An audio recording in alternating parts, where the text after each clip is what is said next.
for spending this morning into the early afternoon with us. And Deanna, I'll turn it over to you. Thank you so much, Trina, and thanks everyone for spending some time together. Couple of housekeeping. So our training is going to be about like an hour and a half. I really want to make sure that we have time for questions and for comments.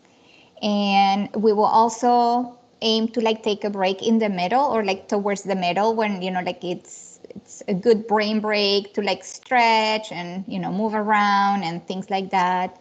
We're going to be talking about trauma. So at any point, if you're triggered, if you need a moment, if you just need, like time for yourself, please do that. Take care of yourself because that's how we learn and that's how we model.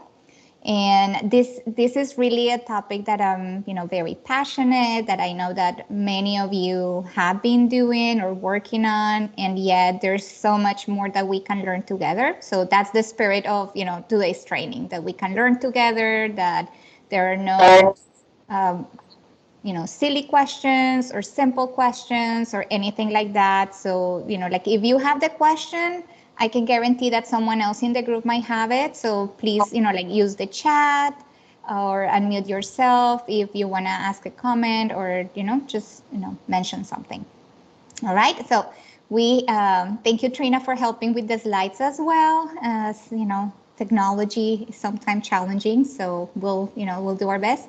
We have one video that we're going to show you, and there are lots of other links included in the presentation. You're going to get a copy of the presentation, so you can definitely like go back and check a couple of other videos that, like add to, our discussion today. All right, so next, please. So these are our goals for today. We're going to talk a little bit about like what Doorways does. Many of you may be familiar with one or parts of our programs. It's we'll take a delve into like what comprehensive services are, and just again a general understanding or like how we landed or where we are. Talking about like trauma informed, many of these programs and these different services have been as a result of knowing that, like what our clients are letting us know that, they might need more, or just understanding that maybe like one option or one door is not enough.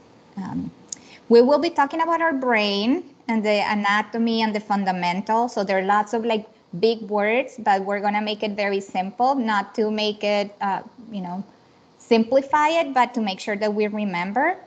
Part of being a trauma-informed community is for us to be able to like pass this information down to our clients and our colleagues. So we're going to be talking about like how our body reacts to things, and it's very cool. And also trauma and stress response.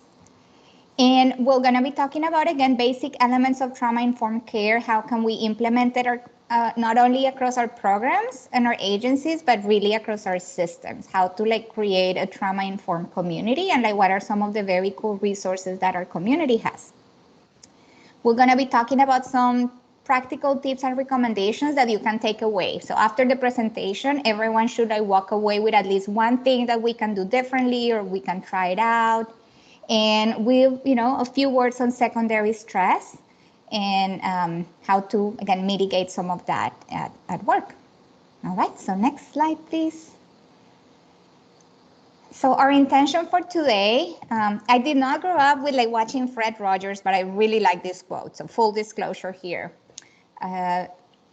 When there's always more helpers than not. And our intention for today is from that role that we're all in one way or another, we're like serving as a capacity of a helper. It takes a toll on us, but it's very, like we all have reasons of why we decided to, do the work that we do. So our intention is for someone that has been a helper in your life, dedicate this, hour and a half of learning. So we'll all stay focused and engaged and get the best out of it.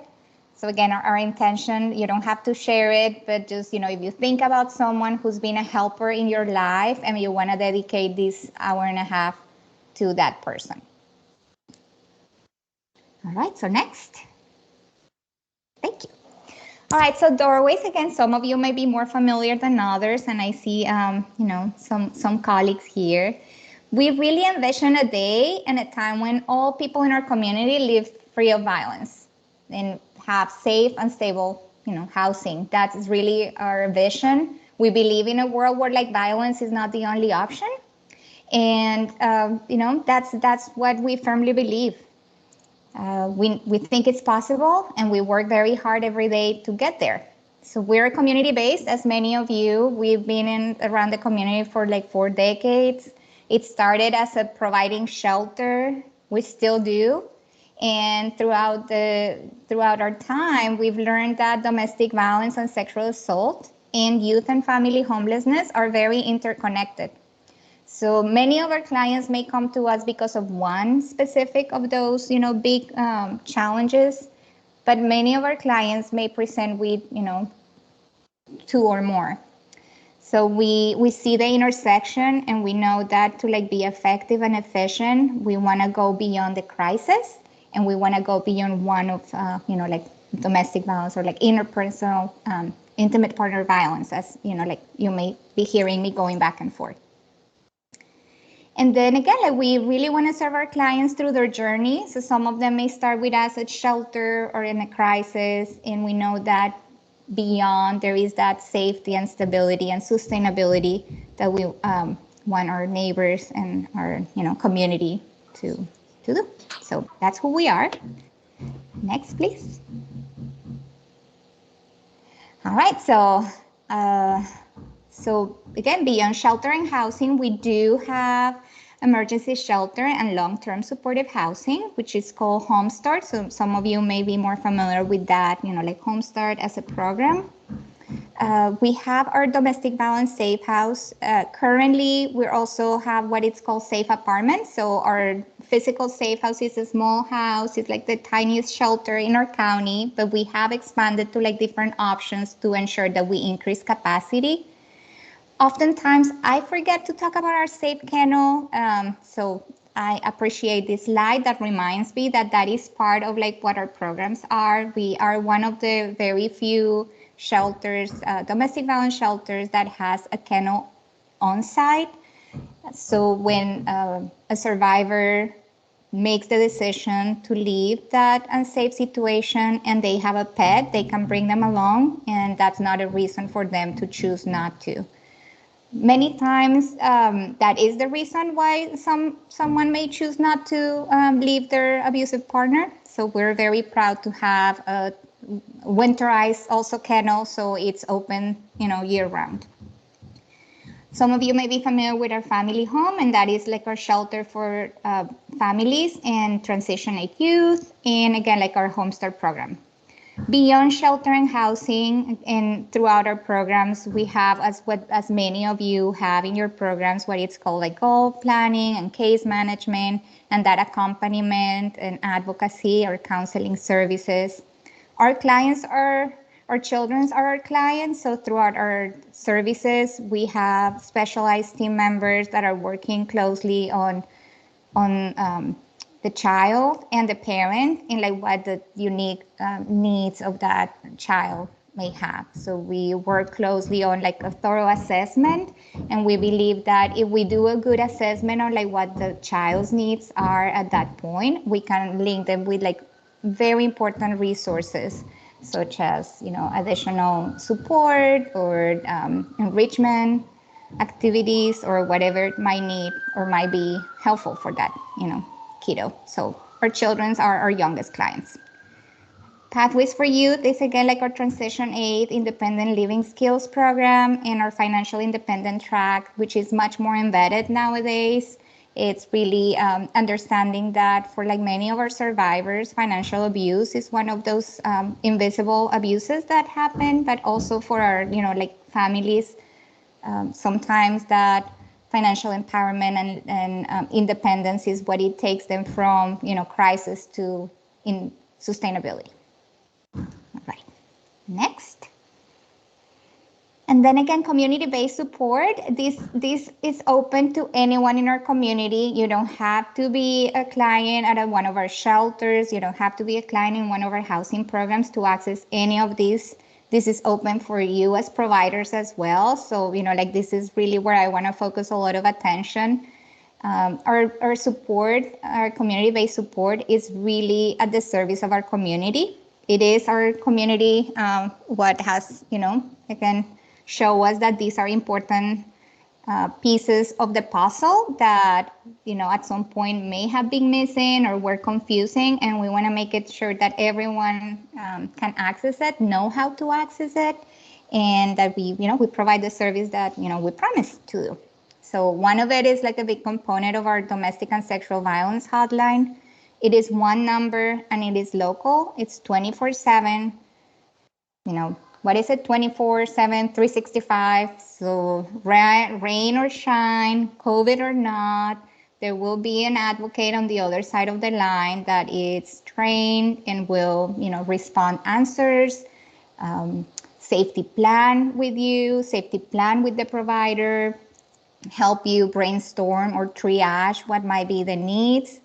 We have various kinds of calls. So we may have a call that it's in crisis, that it's coming directly from law enforcement with the survivor right next to them, that they really need to get out of there and it's an immediate danger situation, all the way to someone that may have, be triggered by something that happened and really resurface like a past sexual abuse or a situation where they really need some of the emotional support and all the way.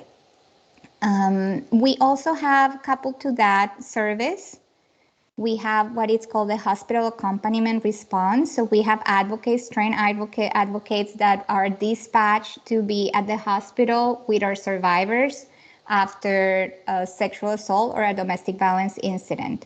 So they will stay with the survivor for as long as it takes to support them throughout that forensic exam.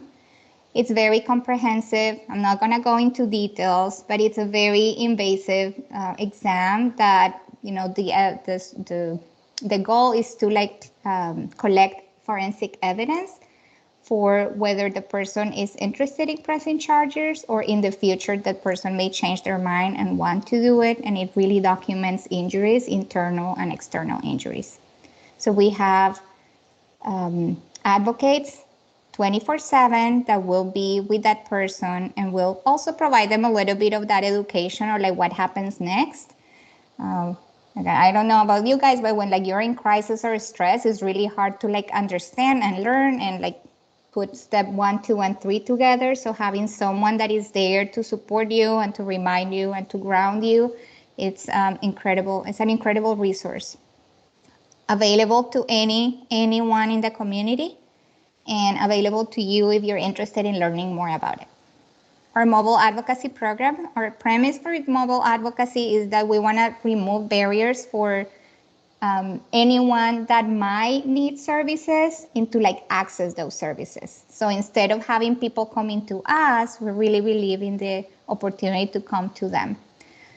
So mobile advocacy means that we are ingrained in the community, that we can attend an event or provide psychoeducational, programming, specifically in communities that have been historically marginalized or underrepresented.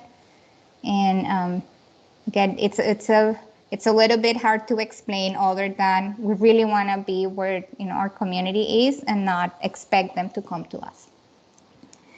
And then a couple of other programs there, and I promise we'll be talking about the brain after this. Our Revive program, it's the domestic and sexual violence counseling program. So again, available to any of your clients and any of, for you to consult. It's free of charge and it's available to our community. It's what it's called non-medical counseling. And it's really designed to support our survivors of domestic violence and sexual assault. It is a fantastic program. It's trauma-informed. We have therapists that are trained and has a very comprehensive and a really good understanding of what, that healing process may take. We have individual counseling, and we have currently domestic violence group hoping to get going the sexual assault groups. With the pandemic, it has been a little bit difficult for us to relaunch it, but that is part of like what we know, that sometimes the power of a group, it's very, it's irreplaceable. It doesn't happen in a one-on-one. Available to your clients. They don't have to be part of our shelter. They don't have to be part of our housing program. The majority of our clients in that specific program and court advocacy are not doorways, doorways like Safe House or housing clients. They are really in the community. They live in their own homes, or they may be staying in a different housing program or a shelter. Similar with court advocacy, we have staff embedded at courthouse. And I'm so excited with that program. I mean, it's been very strong. We've been in that at courthouse for about 10 years or more. They are there to help the person that comes and says, I may want to have a protective order, or I need a protective order, or I don't know if I need a protective order. Can you help me? Can you explain to me that process? They're advocates. They're not attorneys, but they will really break down the process for you. And really, like all of our programs are choices, understanding that if you have a choice, we really want to make sure that you know what your choices and options are. And whether that is the option that you want to take or not, we're here to not judge you, but like really support whatever your decision is. All of these programs that I'm mentioning have the language access capacity, and many of them have bilingual staff on site. For our court advocacy, about half of our clients are Spanish-speaking clients or identified as non-English speakers. So we know that, again, like, we don't want language to be a barrier for anyone to access services or to know what their options are. And our baby program, not baby, fairly new program, it's prevention. It's based on primary prevention. So it's really what we believe in, like getting ahead of the program and understanding that, our younger generations and our society can do better. We can learn about different societal norms. So again, violence is not the only option or the default option to like live in a world where healthy relationships are the norm, that we know what our options are and what our choices are. And we're very excited of like how the program is really partnering with all our community, right? Like, it's not a doorways program, it's really for the community, it's for the Arlington community. So that is doorways in a nutshell, in 3 slides. Any questions? I'm happy to answer them. I will happy to expand. But really want to make sure that like we delve into like what it's really, like trauma informed and the brain and stress and all that, good stuff. All right. I'm not seeing anything on the chat, so. Deanna, I actually had a quick question, just, and I'm sorry if you'd already said this, but to access the mobile advocacy or revive counseling, can we just contact the hotline number? Yes, that's the easiest way. Just contact our hotline, and then you don't have to be, juggling with like different numbers. So our hotline is really at the service of all of you providers to answer any questions or to like get you to the next step. Thank you.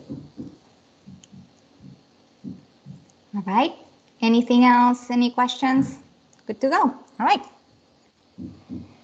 Okay. So when we talk about trauma and trauma informed and the reaction, we really want to kind of like take a deeper look at to like what, like the brain is part of our body. And it's really interesting on how our body and our brain reacts to like different things that happen to us. So this is sort of like the most simplistic way to like break it down, like all the different compositions. We're not talking here about hormones and like all of the other things that happen, but really kind of take it from like bottom up on like what happens with our brain and like what are some of those, elements and like what are they responsible for. As I talk about these things, I really want you guys to think about your own maybe reactions, your clients, maybe clients that you have found a little bit more, like difficult to get to, or like maybe an interaction that was difficult for you to like kind of process or understand, or like what happened here, we were talking about this and then I saw that, or just, in general, a situation where like you might find some of the things that we're gonna be talking about, like, okay, like that's maybe like what it's maybe happening. So the brainstem, what many people call like the reptilian brain, it's really responsible for, like, again, body functions: sleep, breath, eat. It's some people call it reptilian because that's what we share with, our reptilians in mammals and, the other part of the nature. Nature, yes. Animals, all of that. And it's very basic, but as you can see, very important. So when our sleep is disrupted, when we cannot, our eating patterns are changing, or our breath is not, again, automatic, a lot of the things that happen up are interrupted or challenged. The limbic system is like what many say, like the emotional part, or like the mammalian brain. I remember it as the alarm system. It really kind of like, puts up the sirens when like something happens, we may be at risk. It's really responsible for that emotional regulation. So you'll hear this a lot again: behaviors, motivation, and very interesting, that long-term memory. The cortex, which is sort of like all these, what we may see as, like the curvy things, it's like the human part. So a lot more like cognition, like cognitive, like language, thought, consciousness. It's also really responsible to integrate all those other, systems and processes. And then part of the cortex is like the piece that like develops the latest, the prefrontal cortex. It doesn't develop until young, when you were young adults, like 20 plus years old. So if you have adolescents and you ask them, what were you thinking?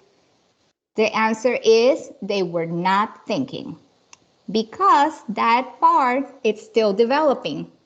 What were you thinking when you did this? They were not thinking. It's really the executive functioning. It's that part of planning, setting goals, motivation, understanding social cues and social behaviors, like what is, like you don't laugh when, your dad or your mom is telling you something important, or consequences. All of that is really on the prefrontal cortex.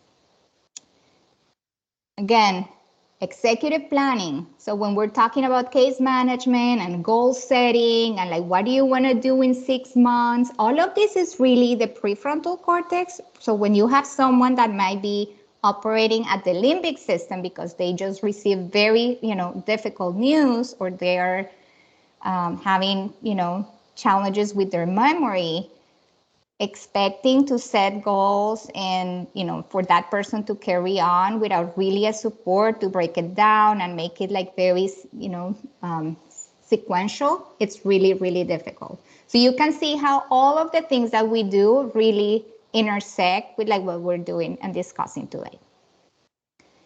Any thoughts, reactions, comments to this?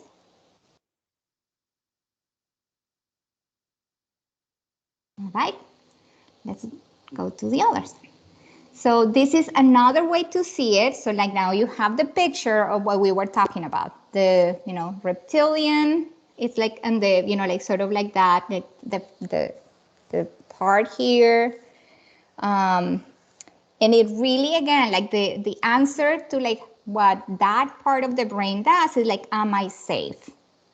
So again, like, keep in mind that this is what we talk about, our bread and butter many times in our programs, is like, get that person to safety. Not what they're gonna do in 10 years, not what they're, what they hope to do in a year. It's like, are you safe right now? So our brains really help regulate or not those functions. The emotional piece, the limbic system, really answers to the question, am I loved? That may feel a very bit romantic, but it's like, am I, like that connection. Can I trust you? Am I, do I have a relationship with you? So when, like we go back and think about, why we always or often say, that relationship is the most important thing that we can have with our clients. It's because it's really speaking directly to that part of the brain. It's not about the degrees that we have or the, fancy or big words that we may get. It's really like, am I able to like get that person to feel safe and to have a connection with me? And then again, the cortex and prefrontal cortex is all about the executive functioning. Can I learn that? Can I get there? Can I get from A to B? And how do I get there? So again, when we're looking at the things that we do, the things that we want to accomplish, how we want to support our clients, it really is very helpful for us to think about, the brain response and understanding how, again, like we'll see in a couple of slides later, how maybe things that have happened to them can impact how the brain works or responds. It's nothing particular to us. It's really like what may have happened to them and how the brain adapted to respond.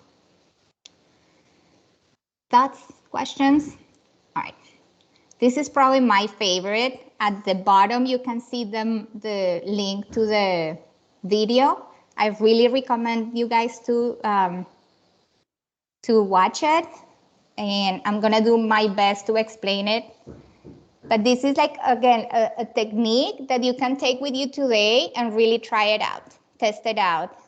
Dan Siegel is, he has written a lot of books about parenting, the whole brain child, parenting inside out. Some of his concepts are very applicable to like really what is trauma informed. So I think that while he makes things very easily to relate as, parents, it's a very good understanding of like what the brain does and how trauma, and in this case, parents' trauma, can impact the way that we parent our kids. So that picture that we saw before and all like the different types of brain, he kind of like explains it as, like the hand brain. So, like this part is our spinal cord, right? So you can do it like, well, if you have your cameras on or not, but you can like follow it. So like, learn how. So this is your stem. So again, like breathing, eating, just, basic functions. And what it's inside your hand, it's that limbic system. So it's protected, but we also see how kind of like, again, from down to, bottom to top, it kind of like helps regulate. So when something happens here, it kind of like breaks the chain and the rest is hard to like process. So that's the limbic system, the hippocampus, the amygdala, all that stuff. Actually, I like this. And then this is your cortex. So like all your cognition, the cool stuff, right? And then the prefrontal cortex, the planning, the execution, how to respond in social interactions, all of that. Well, when what he called like flip or lit is when like something happens, and then our, the alarm systems go up, the regulation and the nice flow doesn't like, it gets interrupted. And this is what happens with our cortex and prefrontal cortex. It goes up. So who's in charge now? So what you might expect when, like our lid flips, something happens. It might be what we call triggers. Whatever it is, this part is gone. This is not engaged anymore. So who's in charge of like our reactions, our response, and how we process? Our limbic. So this is where like what we may see in this case, like for, breathing, you may go high, like even your temperature gets dysregulated, emotions, racing thoughts, it's not sequential, it's not in order. And there is, again, a lot of this happening. So simple way to explain, but also simple way to like help others understand what may be happening and for you to understand what may be happening. I use it every night at bedtime with my 3 kids. More for me than for them at this point. All right. Questions, thoughts, anything for this part? All right. So we go to our next. So that's a good segue to like what is trauma. Lots of definitions, lots of great literature, lots of like great, again, just resources for us to learn. In a nutshell, it's really that exposure to an incident or a series of events that, impacted you directly or appeared to be life-threatening. So it could have been something that happened to you. It could have been something that happened to someone else that you perceive as life-threatening to you. It causes, and you see it involved there, it causes an effect, and it could be long-lasting adverse effect on the individual's functioning. So when we're thinking about our clients and we think about their daily functioning, what happened to them has the impact to really alter one or all aspects of their functioning. Could be their mental health or mental well-being, their physical, social, emotional, spiritual well-being. Our brain response changes after trauma. It changes. And when our brain response changes, our world feels and is perceived as it has changed. Right? So let me just say it again. When something happens to us and our brain's response changes, the world as we see it, as we feel it, and as we perceive it also change in front of us. So the way that we move around the world, the way that we respond, the way that we feel about what happens around us feels different. So that's where, again, like if we go back to like all of this, if something happened, a traumatic event and a traumatic experience happened to me, am I safe? I may be, with something because something that happened to me. My reaction to being safe is hacked. So that is the threat perception. I may not be like very quickly to trust the environment where I am. And again, think about your own clients and how this might be manifesting in some of the clients that we're working with. It's not, that also again lead us to like be able to like change the environment. So a good example for us is if someone has, if their brain response to safety is altered, how helpful might be that person is sharing the bathroom with someone else. So like we hear the conflict about the bathroom, about like someone moving my pieces, or like the kitchen, or again, like you fill the blank into whatever that might be like the challenge. The person might feel threatened because of a response, not because of who they are, but for something that it's a normal response to an abnormal circumstance or event that happened to them. Again, thinking about that limbic emotional response, we have sort of like a filtering system that might be altered. So, it might be hard for us to filter what is relevant, what can be dismissed. So, like, oh, that person is so hyper focused on this or that, or like that person like really like nitpicking on like the word that I said, or like what is happening around them. Again, the filtering system might be hijacked. We might see, hypervigilance or difficulty focusing. So like, oh, it takes really long to like get through like our assessment, right? How many of you can relate? Like it just took us like 4 sessions because the person might get distracted, or like they tell a story and then, like we end up in a very different, story. And definitely that's with the filtering system, it might be like hard to like feel that like person fully engaged. So sometimes like, I don't know if that person was really listening to me, or like, I don't know if I really, like they understood what I was trying to say or whatever it is. It might be hard. Like you may have that, reaction or like sentiment, like you're walking away and like not really sure if that person was, fully engaged. And then the sense of self, it might be also again altered or hijacked. So that is this defensive response. What is that? Again, from this side, if you're hypervigilant, you're like worried about it, you might be exhausted. Like you're in fear all the time. If you're like on with your like threat perception on all the time, it is really exhausting. So what we might see in our clients is developing those coping mechanisms to, like what we sometimes call self-medicate. So it is so exhausting to be on all the time that, again, we can see alcohol, substance misuse, risky behaviors, given that, it might be like a way for them to sort of balance or like regulate those, systems that are dysregulated.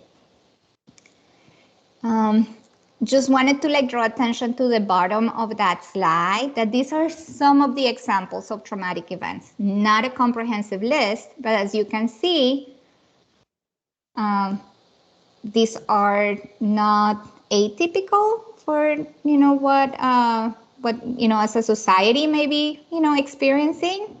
It is very common that many of our clients will circle or reference several of this. So divorce, neglect, like physical neglect, physical, sexual, and emotional abuse, being natural disasters, maybe insert there a pandemic that we're all experiencing, not having, again, a place to call home, being a victim of community violence, witnessing violence at home, experiencing violence at home, losing someone significant, a loved one.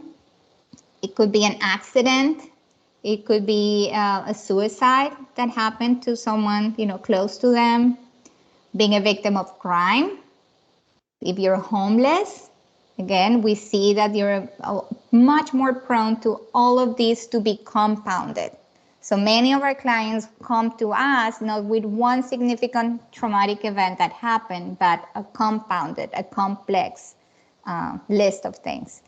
And last but not least, the racism, discrimination, oppression, living in a system that is not fair, equitable to you is a traumatic event. All right. Thoughts, questions? This is heavy. This is like a lot of words here. So any reactions, any comments, anything you want to add to this?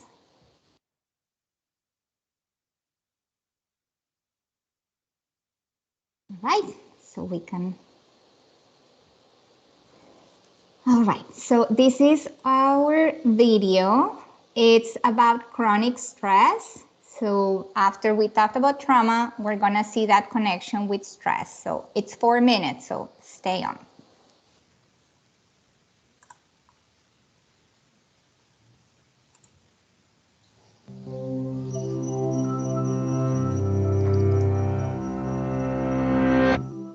Are you sleeping restlessly, feeling irritable or moody, forgetting little things, and feeling overwhelmed and isolated? Don't worry, we've all been there. You're probably just stressed out. Stress isn't always a bad thing. It can be handy for a burst of extra energy and focus, like when you're playing a competitive sport or have to speak in public. But when it's continuous, the kind most of us face day in and day out, it actually begins to change your brain. Chronic stress, like being overworked or having arguments at home, can affect brain size, its structure, and how it functions, right down to the level of your genes. Stress begins with something called the hypothalamus pituitary adrenal axis, a series of interactions between endocrine glands in the brain and on the kidney, which controls your body's reaction to stress. When your brain detects a stressful situation, your HPA axis is instantly activated and releases a hormone called cortisol. which primes your body for instant action. But high levels of cortisol over long periods of time wreak havoc on your brain. For example, chronic stress increases the activity level and number of neural connections in the amygdala, your brain's fear center. And as levels of cortisol rise, electric signals in your hippocampus, the part of the brain associated with learning, memories, and stress control, deteriorate. The hippocampus also inhibits the activity of the HPA axis, so when it weakens, so does your ability to control your stress. That's not all though. Cortisol can literally cause your brain to shrink in size.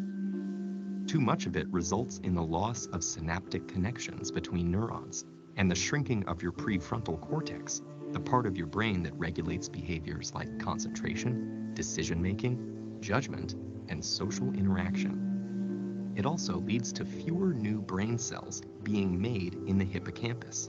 This means chronic stress might make it harder for you to learn and remember things, and also set the stage for more serious mental problems like depression and eventually Alzheimer's disease. The effects of stress may filter right down to your brain's DNA. An experiment showed that the amount of nurturing a mother rat provides its newborn baby plays a part in determining how that baby responds to stress later in life. The pups of nurturing moms turned out less sensitive to stress because their brains developed more cortisol receptors, which stick to cortisol and dampen the stress response. The pups of negligent moms had the opposite outcome, and so became more sensitive to stress throughout life. These are considered epigenetic changes, meaning that they affect which genes are expressed without directly changing the genetic code. And these changes can be reversed if the moms are swapped. But there's a surprising result. The epigenetic changes caused by one single mother rat were passed down to many generations of rats after her. In other words, the results of these actions were inheritable. It's not all bad news though. There are many ways to reverse what cortisol does to your stressed brain. The most powerful weapons are exercise and meditation, which involves breathing deeply and being aware and focused on your surroundings. Both of these activities decrease your stress and increase the size of the hippocampus, thereby improving your memory. So don't feel defeated by the pressures of daily life. Get in control of your stress before it takes control of you.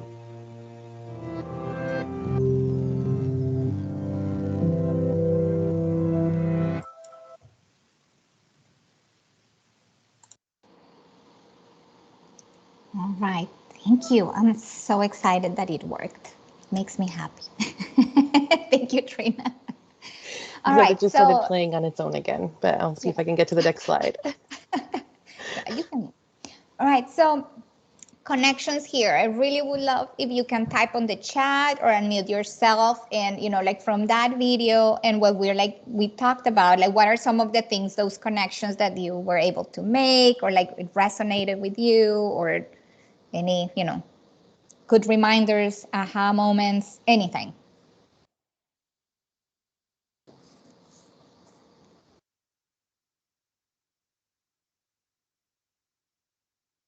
I see a comment says great video. Thank you. I agree. It's very good. Lots of connections. I don't want to give them away, so please help out here. Share some. Like, what are some of the things that it helped you?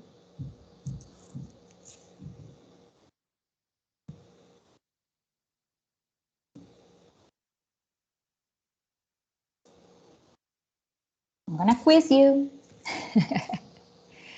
What about what were the two? Oh, someone is gonna say something. Yeah, my name is Marqueta. I'm the graduate intern at Bridges. I just want to share that, understanding how the brain works in youth, especially minds, and how, their brain is basically still developing will help, me personally as a hopefully future clinician in understanding that why isn't he doing it now? It's just so crystal clear. Like if you do A, B happens, but understanding how the brain works, they cannot make the connection. So I think it will enable me to, come up with a little bit more, empathetic and patient, not just listening, but, just the behavior that, that I'll be able to be there and not to try to like judge the client right away. Why doesn't he get it? It's so crystal clear. No, because he's 14 or, 16 and he just cannot make that connection like my 7-year-old sometimes. So I just wanted to share that. Thank you. Thank you so much. Very, very helpful. And again, it helps us to like, it's easy to like get into like the why. Maybe it's like, okay, there are some, reasons why. How do we get, to, what can we do then knowing this? Excellent. I see Reginette. Effective tool. Yes, definitely. And how each of us are affected. Absolutely. Thank you. When we're talking about this, it's all of us. All of us have been impacted or are impacted by different, circumstances. We all bring ourselves, we're our best tools, but we're also bringing everything, all what we, who we are and what we have experienced. What were the 2 things that at the end of the video it mentioned that helps, with stress? They mentioned 2 things, mindfulness and breathing. What part of the brain is really that tackling directly? Like think about your hand model. What is the part that breathing and mindfulness might be tackling? This part, again, just basic regulation of functioning. It's not about understanding, like the understanding, like explaining the brain, explaining what trauma is, that really tackles this part. Breathing is pure regulation of basic functions. We all need that. So, like we will see a couple of additional slides and tips of like what helps you with this part, what helps you with like the emotional pieces, what helps you with the cognitive. But if we're not, again, like if we don't have this part under control, everything else is kind of irrelevant, really, It's trying to have a 2-year-old, in the middle of a tantrum, calm down or explain why they cannot have candy for breakfast. You just have to go through the tantrum and then you get to the explanation. You first have to make sure that person is safe and breathing and all that part is regulated to like get to the next step. All right, so let's move. We have 3 more slides and then we're gonna take a break. All right, so in this one, I really would love to hear more about what sort of behaviors or responses. Oh, wait, hold on. We have a couple of questions here. How long does it typically take to people to be able to get through safety breathing to get to the next step? Wonderful question. It depends. I think part of it is learning that is a tool that we can have. So again, like lots of things that we can do with our clients is like working on those specific tools. I would say it's hard for us to teach someone something, again, if that person doesn't trust us. So anything that we're doing about like making our environment safe, making our, like who we are as safe as possible, and safety physically, but also emotionally safe, that help us with the next step, that is that connection and that's relationship. And that's why like sometimes we say like that spending that time of like connecting with clients, it's never, should never be underestimated. Because then if I feel safe and I trust you, I can learn. And learning could be that I know that breathing helps, that maybe when I'm, like everything, like I know, oh, now I know that, my lid is, flipped, so I can take a walk and then come back. A lot of those things might take, like it might take you a couple of minutes, as it might take you a little longer. So that I would say like it depends, but I think that, it's like with everything, it's like riding a bike. It might take a little longer when we are, still learning how to like do all these mechanics and learning and teaching about it. And then it might just be a tool that like we, instinctively like will be able to reach out. So training. So for trauma effects, these are some of like the common fear reactions or like responses to stress. Many of you may have heard the fight or flight. Now we hear fight, flight, freeze. You may hear fight, flight, freeze, fawn. So it gets a little bit more like inclusive, or like as we learn more about the brain, as we may, learn more about like what, like we're not all the same, we don't respond the same. Like it may get a little bit more like, I'm slipping the word, but sophisticated of what we may hear here. So type in the chat or unmute yourself of, like when you're working, with one of your clients or in one of your programs, and how would that look? If someone gets triggered, we know that it has, or we may not know that they have had some traumatic experiences. How does it look when someone's brain and body responds into a fight? How does that look? What is it like, what you see? So type in the chat or unmute yourself.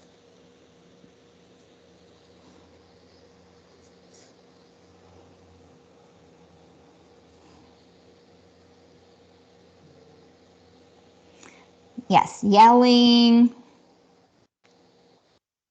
might be posture. You may be sitting and someone like gets like big on you, right? Like just a reaction.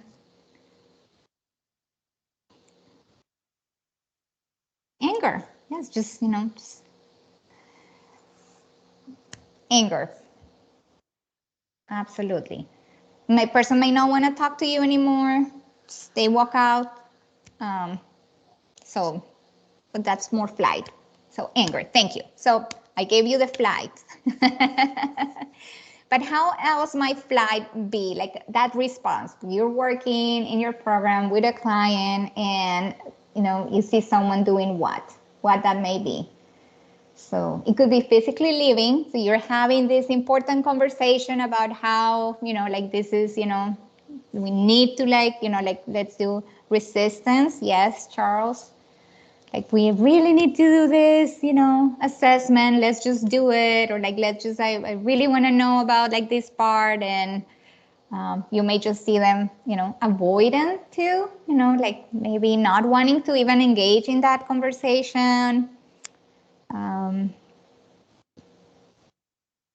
Change the subject, absolutely. Maybe saying something that you think you want to know, but they're not really telling you, right? Like deflecting, yes, absolutely.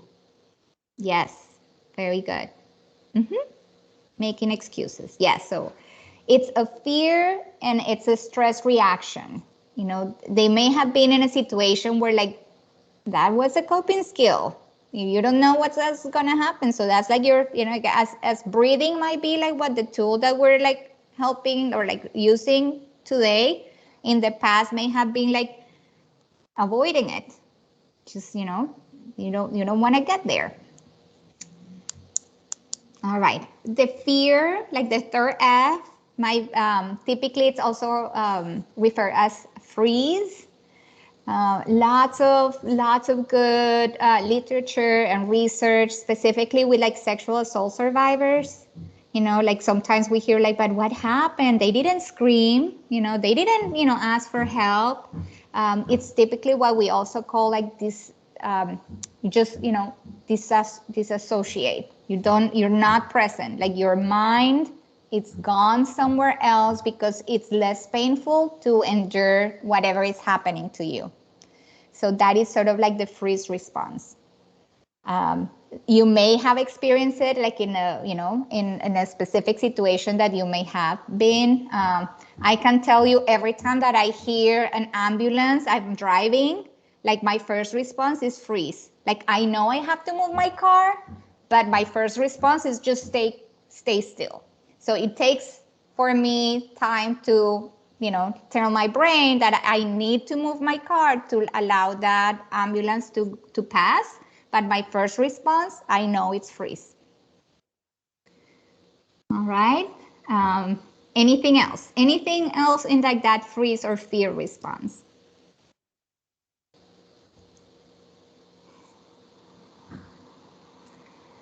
All right, so phoning, I see some conversation here. Thank you, Kathy. So it's it's a learned response. It's a learned response about pleasing or saying yes. So sometimes we might see, again, like we might see the what, you know, some of us or may heard like, oh, that person is such a good client, or they're nodding and they're agreeing to everything. Like they might be very agreeable, but that may not be what they want. They may say yes to all the goals that you're suggesting in your you know, housing plan, but that may not be what they think that it's possible or what they feel that it's, you know, they're capable of. They may just be agreeing because they think that that's what you want to hear. So always like good to double check and understand that no matter what, this is a reaction. This is something that they may be doing most of the time, not even thinking about it. Again, it's just a reaction. That's really the definition of it. Any thoughts or more on this one? If not, we'll move to the next slide. Okay. So these two slides are referring more to the impact of trauma on children, or what it's called the adverse childhood ACEs, adverse childhood experiences. That is mouthful. And one of the things that we know is that, you know, again, our clients may come to us. When they come to us, they may have already experienced layers of trauma, layers and layers, compounded trauma. Maybe something that they experienced as recently as yesterday or today.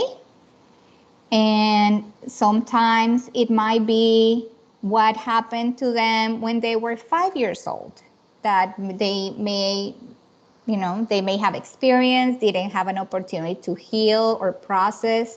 And that just kind of like a chain of different adverse events and happenings and traumatic experiences. So if you haven't heard about the ACEs study, I really encourage you to like go to, again, like the links that are at the bottom. The first one, it's a TED Talk by Dr. Nadine Berg. It's an old TED Talk, but it's very relevant still. That, you know, she breaks it down very nicely about like what is that. It's really a study that Kaiser Permanente did many, many years ago. And again, like today, we still know more and like can get a lot more understanding of like some of those incidents that happen like when we're young can have a very severe and long-term effect, not only on how we feel, but our health outcomes. It can really, you know, set the pace for like a lot more risk for more adverse and traumatic experiences. You can take the test for yourself. It's a 10-question test. I'm not going to ask you to do it today, but it's a very helpful and, well, I don't know if it's helpful, but it gives information about some of the things that, you know, may enlighten you about, you know, some of the things that you have experienced or experienced as a child. We know that most of us have experienced some sort of trauma, most of us. And we all can check the pandemic as something that we all, you know, are like living together.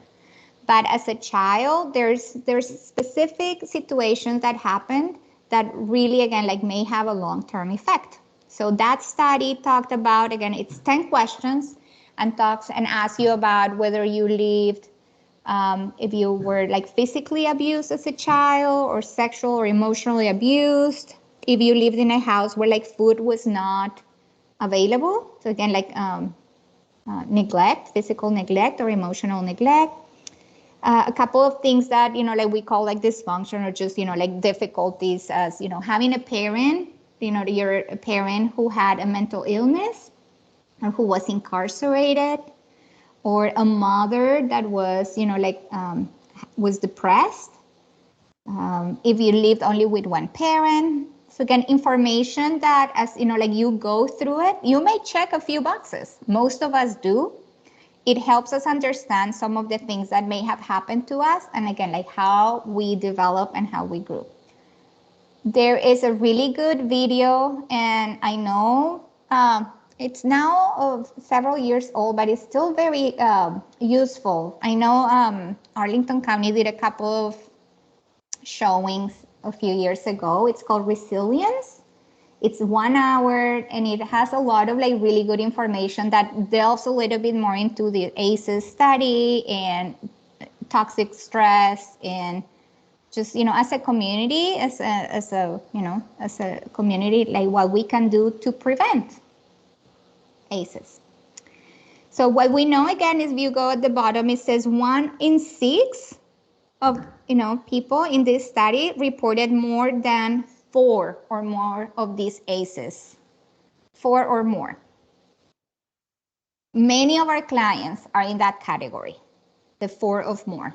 Not the one of, not like 1 or 2. Many of our clients are coming to us with the 4 or more, which again tells us something about how at the early age they started, like their brain started responding differently to the world and how they experience it. Okay. Next slide. Okay.